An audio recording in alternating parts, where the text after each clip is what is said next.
Informasi beritanya buat teman-teman semuanya. Beredar kabar di media sosial, kampus Politeknik Keuangan Negara STAN ditutup, kabarnya isu radikalisme jadi alasan utamanya. Kampus STAN ditutup. Ditutup?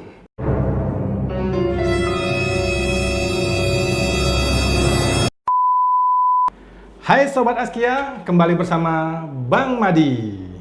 Kali ini Bang Madi akan mengulas sebuah berita yang belakangan berseliweran di jagat maya. Berita apakah itu? Berita seputar hoax STAN ditutup gegara radikalisme.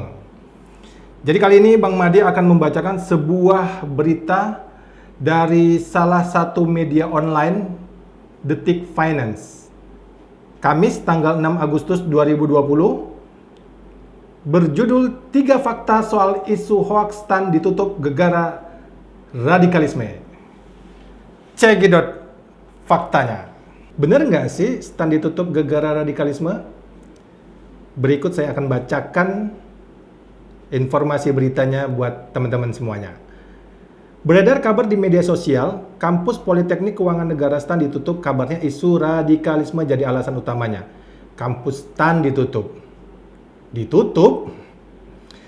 Dalam sebuah gambar yang beredar di media sosial, disebutkan bahwa kampus kedinasan Kementerian Keuangan ditutup karena radikalisme, guys.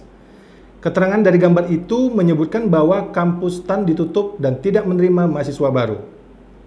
Gara-gara isu radikalisme di kampus STAN, maka selama 4 tahun ke depan kampus itu ditutup dan tidak menerima mahasiswa baru. Rupanya, sekarang mahasiswa yang rajin sholat dan pengajian di masjid dianggap pemerintah sebagai embrio radikalisme sehingga membahayakan keamanan negara. Semakin kacau aja nih pemerintah, main tuduh-tuduh aja, bunyi keterangan dalam foto tersebut.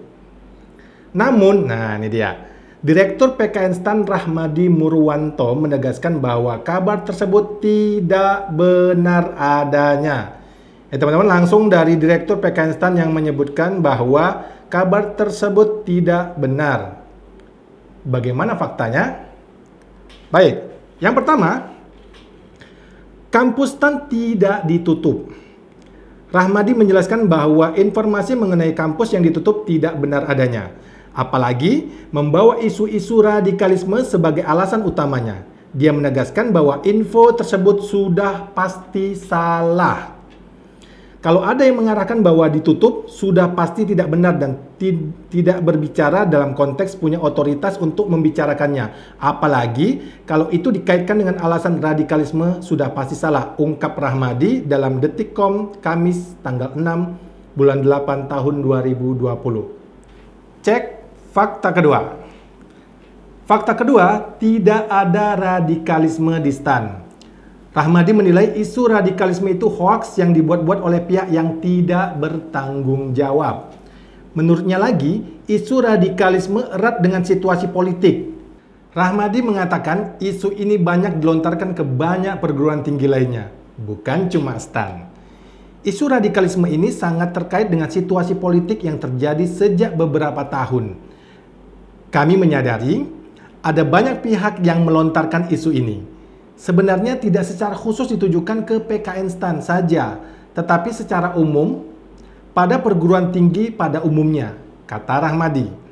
Menambahkan Rahmadi, staf khusus Menteri Keuangan Bidang Komunikasi Strategis Justinus Prastowo menegaskan baik insan Kemenq dan juga sivitas akademik STAN semuanya memiliki peran sebagai perekat dan pemersatu bangsa. Kalau isu radikalisme sejauh ini tidak ada, Bu Menkyu menekankan STAN dan insan Kemenq sebagai perekat pemersatu bangsa yang bineka, ungkap Justinus kepada Detikcom.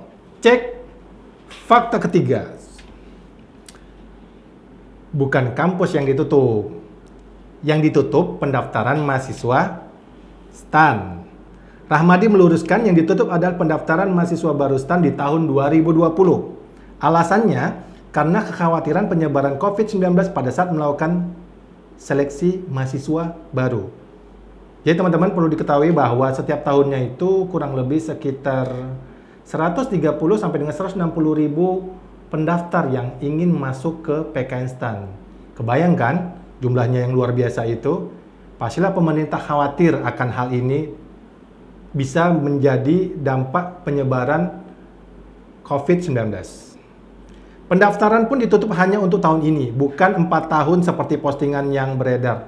Nah, teman-teman, sekali lagi, pendaftaran pun ditutup hanya untuk tahun ini, bukan 4 tahun seperti postingan yang beredar. Dia mengatakan proses seleksi mahasiswa baru bisa menimbulkan kerumunan, pasti ya. Maka dari itu, pihaknya saat ini sedang menyiapkan protokol kesehatan untuk seleksi penerimaan mahasiswa baru yang minimal dibuka tahun depan. Kabar gembira buat teman-teman yang saat ini sedang berjuang untuk lulus ke PKN tahun depan. Justinus menambahkan beberapa hal dilakukan STAN untuk meningkatkan kualitasnya. Saat ini, STAN sedang membangun gedung baru dan meningkatkan level pendidikan.